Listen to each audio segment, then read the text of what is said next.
नमस्कार। कृषि कानून के खिलाफ कल किसान चक्का जाम करने जा रहे हैं, तो संसद को सियासत ने जाम कर रखा है। राष्ट्रपति के अभिभाषण का बहिष्कार करने वाले विपक्षी दलों ने राज्यसभा में तो सरकार के खिलाफ मोर्चा खोला हुआ है, लेकिन पिछले 4 दिन में विपक्षी दलों के हंगामे के चलते लोकसभा में कोई काम नहीं हो पा रहा है।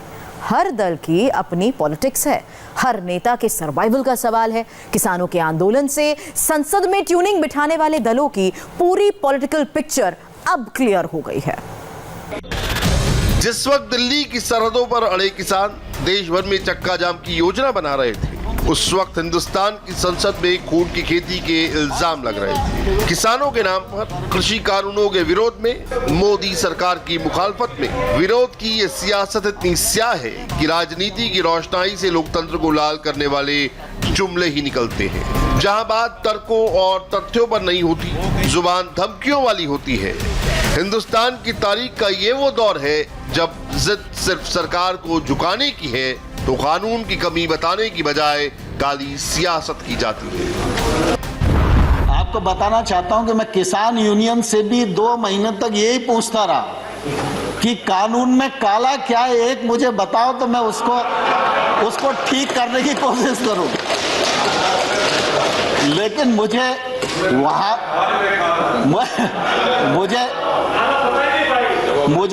वहां भी मालूम नहीं पड़ा।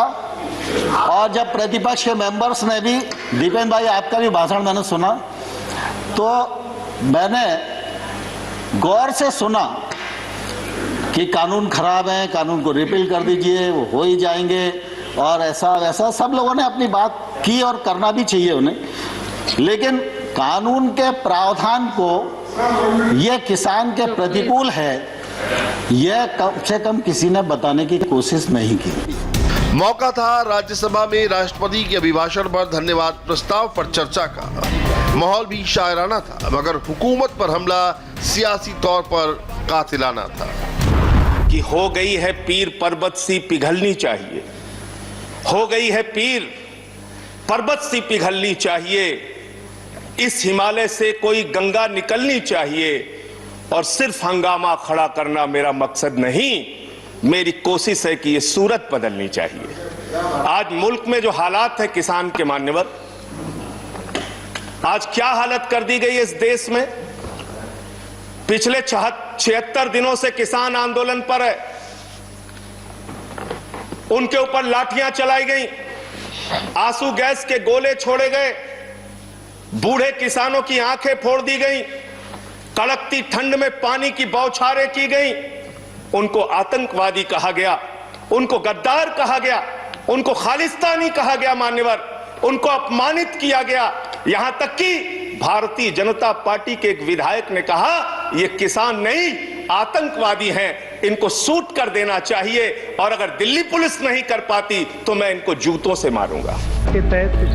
एक तो नहीं, पूरी 19 पार्टियों के नेता जिन्होंने संसद की बैठक के पहले दिन राष्ट्रपति के अभिभाषण का बहिष्कार किया था, अब मां महिम के भाषण पर चर्चा के बहाने अटैक मोड में आ चुके थे। उनकी हमदर्दी किसान से थी और टारगेट सरकार पे। शाम ढले खालिस्तानी जमा हो गए, पाकिस्तानी जमा हो गए, टुकड़े टुकड़े गैंग जमा हो गए, नक्सली जमा हो गए, माओवादी जमा हो गए। सर, सबसे बड़ा टुकड़ा टुकड़ा गैंग वो है जो अपने भारत माता की संतान की पीड़ा को करुणा से ना समझे, दंभ से देखे, गुरूर से देखे। दंभ और गुरूर लोकतंत्र की जुबान नहीं है। सर, आप लोग कहते हो, आप बहुत लोग नहीं, कुछ आपके मंत्रीगण हैं, माननीय सभापति महोदय, वो 303 कहते हैं कि 303 का आंकड़ा है। सभापति महोदय, इस सदन ने, इतिहास ने इससे बड़े आंकड़े देखे हैं। 10 रुपए इन्होंने। आपको किसानों के नाम पर सियासत की पूरी क्रोनोलॉजी समझनी होगी। आज राष्ट्रपति के अभिभाषण के हवाले से सरकार को घेरने वाले ये सारे विपक्षी दल उस वक्त सदन से बाहर थे जब 29 जनवरी को मां महिम का भाषण हुआ था। संसद के एक सदन का कामकाज विपक्ष के हंगामे की भेंट चढ़ रहा है। हर रोज शोर और नारेबाजी, हर दिन कार्रवाई स्थगित। सभा की कार्रवाई आज शाम 6 बजे तक के लिए स्थगित की जाती है। सभा की कार्रवाई बुधवार दिनांक 3 फरवरी 2021 को दोपहर 4 बजे तक के लिए स्थगित की जाती है। सभा की कार्यवाही 7 बजे तक के लिए स्थगित की जाती है।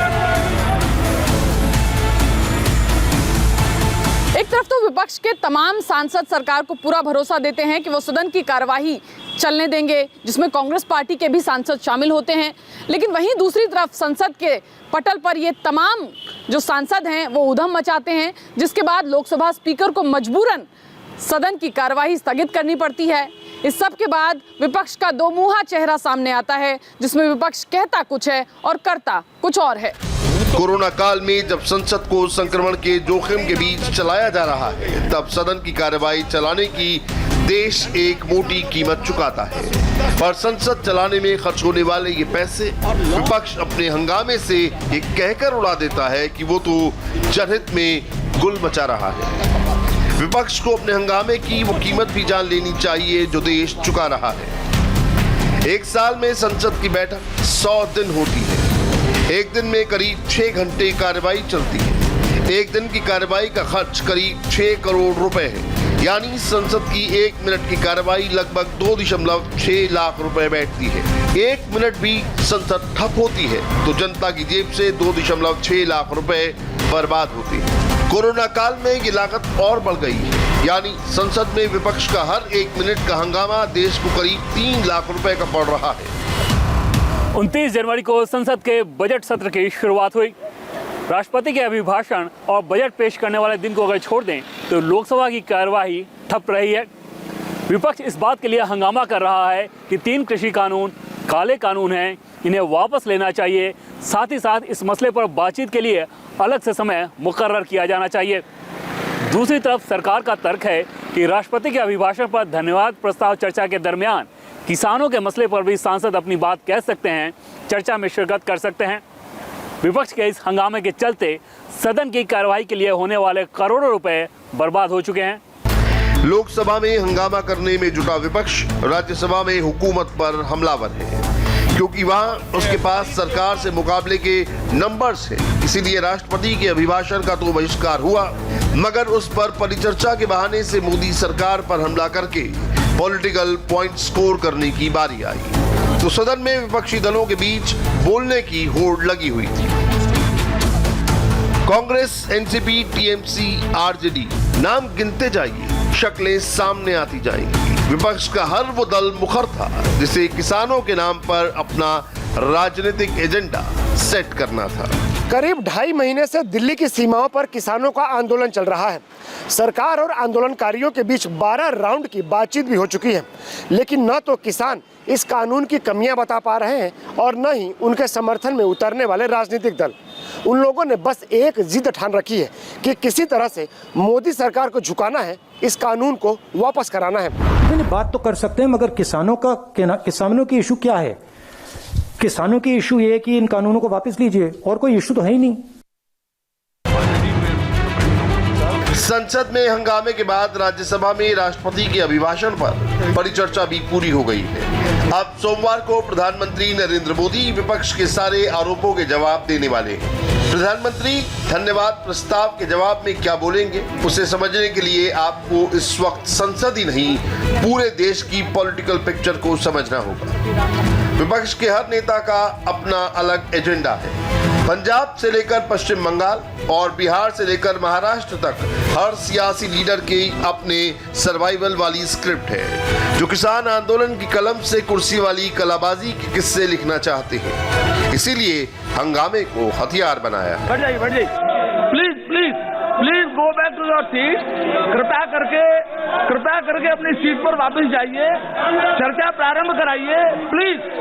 ताकत का इस्तेमाल तब होता है, लाठी बंदूक का इस्तेमाल तब होता है जब सरकार को, हुकूमत को चुनौती दी जाती है, जब उनसे आग्रह किया जाता है, उनके निर्णय के खिलाफ आवाज उठाई जाती है, तब दमन नहीं होता। और जब दमन होता है तो हिंदुस्तान के लोग खड़े होते हैं। किसानों के समर्थन में उतरने वाले हर दल की अपनी पॉलिटिक्स है, अपने अपने राजनीतिक टारगेट और चैलेंज है, उसको ऐसे समझिए। बंगाल में इस साल चुनाव है, जहां ममता बनर्जी को डायरेक्ट चैलेंज नरेंद्र मोदी की बीजेपी से मिल रहा है। अपने सियासी दुश्मन को घेरने का कोई भी मौका ममता बनर्जी नहीं छोड़ना चाहती, लिहाजा किसानों के कंधे पर रखकर वो बयानों की बंदूक से सियासी गोले दाग रही हैं। वो लड़का जो बहुत बड़ा बात करते हैं अभी बाहर में जाके, और बोनस वाले का अपॉइंटमेंट लेके क्या किया पहले पूछिए बीजेपी का चोरी करके बीजेपी का पॉकेट में चला गया। और बीजेपी एक क्या है, वॉशिंग मशीन है, काला चोर जाता है और वॉशिंग मशीन में सफेद होके चला आता है। यही बीजेपी का पार्टी का काम है। जितना चोर गुंडा डकैत सबको ले लेता है और कहते हैं तृणमूल को हराओ। तृणमूल को तुम हराने नहीं पाएंगे और कभी नहीं होगा। तृणमूल आएंगे, तृणमूल है, तृणमूल जीतेंगे, तृणमूल जीतेंगे, तृणमूल जीतेंगे। उधर दूसरे छोर पर महाराष्ट्र में कांग्रेस, एनसीपी और शिवसेना का सत्ता वाला ट्रायंगल इस वक्त कुर्सी की म्यूजिकल चेयर में मशगूल है। कभी कृषि कानूनों की वकालत करने वाले शरद पवार ने यू टर्न लिया हुआ है और अब वो किसानों और कांग्रेस के साथ मिलकर ये कानून वापस लेने की मांग कर रहे हैं। बीजेपी ने पूछा कि पवार की ये कैसी पॉलिटिक्स है, तो राज्यसभा में पवार को डिफेंड करने के लिए उनके वफादार सिपहसालार प्रफुल्ल पटेल मैदान में उतरे। यहाँ पर शरद पवार जी के एक पत्र को लेकर यहाँ पर कई बार सदन में कल सिंधिया जी ने और बाकी लोगों ने भी कहा है, तोमर जी ने भी अपने कहीं बाहर इसके बारे में वक्तव्य किया कि उन्होंने राज्यों को लिखा था कि कृषि कानून में संशोधन करने की जरूरत है 2007 के एक पत्र को। उसमें पत्र में उन्होंने क्या लिखा है कि भाई मैं ये एक ड्राफ्ट बिल आपको भेज रहा हूँ, इस पे आपके कमेंट्स दीजिए, आप चर्चा करेंगे, इसमें फिर बाद में बातचीत होगी, इसके बाद ये बिल संसद में लाया जाएगा। वो बिल संसद में कभी आया ही नहीं, उसके बाद में चर्चा जारी रही होगी, जो भी कोई वजह होगी, लेकिन एक पत्र को एक मतलब किसी व्यक्ति के बारे में ऐसा उछाला जा रहा है कि कांग्रेस पार्टी हो या यूपीए की गवर्नमेंट हो या शरद पवार जी ये केवल यही चाहते थे जो आज किया गया है, ये बात बिल्कुल गलत है। किसानों के नाम पर इस राजनीतिक रण का मैदान पूरब से पश्चिम और उत्तर से दक्षिण तक फैला है। मसलन तमिलनाडु में इस साल चुनाव होने वाले हैं। मुकाबला डीएमके और सत्ताधारी एआईएडीएमके के बीच है। बीजेपी इस मुकाबले में एआईएडीएमके के साथ है तो विरोधी खेमे की कांग्रेस डीएमके के साथ है। नतीजा ये कि कांग्रेस ने सदन से वॉकआउट किया तो डीएमके के सांसद भी साथ चल पड़े। वहीं आम आदमी पार्टी अब दिल्ली से निकलकर पंजाब और हरियाणा में पांव पसारना चाहती है। दोनों जगह उसकी चुनौती बीजेपी ही है। पंजाब में कांग्रेस की भी पॉलिटिक्स है, अकाली दल की भी राजनीति है। दोनों के बीच किसानों के वोट हासिल करने की होड़ लगी है। कोई किसी से कम नहीं पड़ना चाहता। मोदी साहब ਤੁਹਾਡੀ ਸਰਕਾਰ ਤੇ ਪੰਜਾਬ ਦੇ ਹਰਿਆਣੇ ਦੇ ਵੈਸਟਰਨ ਯੂਪੀ ਦੇ ਰਾਜਸਥਾਨ ਤੇ ਬਾਹਰ ਦੇ ਕਿਸਾਨਾਂ ਦਾ ਫੇਥ ਨਹੀਂ ਹੈ, ਯਕੀਨ ਨਹੀਂ ਹੈ। ਉਹਨਾਂ ਨੂੰ ਪਤਾ ਹੈ ਚੰਦ ਪੂੰਜੀਪਤੀਆਂ ਦੇ ਬੈਨੀਫਿਟ ਵਾਸਤੇ ਕਾਨੂੰਨ ਲੈ ਕੇ ਆਏ ਨੇ, ਇਹ ਕਿਸਾਨਾਂ ਦੇ ਬੈਨੀਫਿਟ ਵਾਸਤੇ, ਕਿਸਾਨਾਂ ਦੇ ਹੱਕ ਦੇ ਕਾਨੂੰਨ ਨਹੀਂ ਨੇ। ਸੱਚੀ ਗੱਲ, ਸੱਚੀ। ਇੱਕ ਹੋਰ ਮੈਂ ਤੁਹਾਨੂੰ ਦੱਸਦਾ, ਮੈਂ ਇਸ ਹਾਊਸ ਦੇ ਵਿੱਚ ਕਿਸੇ ਪੋਲੀਟੀਕਲ ਪਾਰਟੀ ਦੇ ਅੱਜ ਜਿੰਨੇ ਕਿਸਾਨ ਯੂਨੀਅਨਸ ਬੈਠੀਆਂ ਕਿਸੇ ਲੀਡਰ ਦੇ ਕਹਿਣ ਤੇ ਲੋਕ ਨਹੀਂ ਆਏ। एक जन आंदोलन है। मजे की बात यही है कि सरकार पॉइंट वाइज चर्चा की बात करती है और हर विरोधी पार्टी का नेता जनसभा के छीने पर्दे के पीछे छुप जाता है, जिसके उस पार की राजनीति झलक जाती है। अगर संसद में कृषि मंत्री कह रहे हैं कि किसान आंदोलन के नाम पर खून की खेती हो रही है तो वो बेवजह नहीं है। ज्यादा दिनों पुरानी बात नहीं, जब राहुल गांधी ने किसान कानूनों के खिलाफ बुकलेट जारी की थी, उसका नाम था खेती का खून। जो गोधरा में हुआ क्या पानी की खेती थी क्या खून की खेती थी? भारतीय जनता पार्टी हमेशा से नफरत और हिंसा की राजनीति करती आई है। कांग्रेस पार्टी सत्य अहिंसा के रास्ते पर चलती आई है। इसलिए जो कुछ उन्होंने कहा है, नरेंद्र सिंह तोमर जी को मैं इतना कहना चाहता हूँ कि आप कृषि मंत्री तो ज़रूर हैं, लेकिन आपके रिटर्न मैंने देखे, आपके प्रोफाइल देखी मैंने, आपने जो एफिडेविट दिया था चुनाव में, आपने उसमें खेती किसानी की ज़मीन का कहीं उल्लेख नहीं है। आपने बताया आपके पास कोई खेती की ज़मीन नहीं है। जाहिर है किसी के लिए चुनावी राजनीति जरूरी है तो किसी के लिए मोदी सरकार के विरोध की सियासी मजबूरी है। राजनीतिक चौपड़ के मोहरे बने किसानों के नाम पर राजनीति करने वालों को आप भी जान पहचान लीजिए। सीपीआई, सीपीएम जैसी लेफ्ट पार्टियों को केरल और बंगाल के चुनाव में अपनी सियासी जमीन बचाने की चुनौती है, तो समाजवादी पार्टी और बीएसपी के सामने यूपी में अस्तित्व का संकट खड़ा हुआ है। महाराष्ट्र में सहयोगी कांग्रेस और एनसीपी के प्रेशर में शिवसेना मोदी विरोध का कोई भी मौका हाथ से नहीं जाने देती। ये पंजाब का किसान हमारा सिख भाई जब मुगलों से लड़ा तो हम उसे योद्धा कहते थे, जब अंग्रेजों से लड़ा तो हम उसे देशभक्त कहते थे। कोरोना वायरस में लंगर बांट रहा था तो देश प्रेमी था, लेकिन आज वो अपने हक के लिए लड़ता है तो वो खालिस्तानी हो गया, वो देशद्रोही हो गया।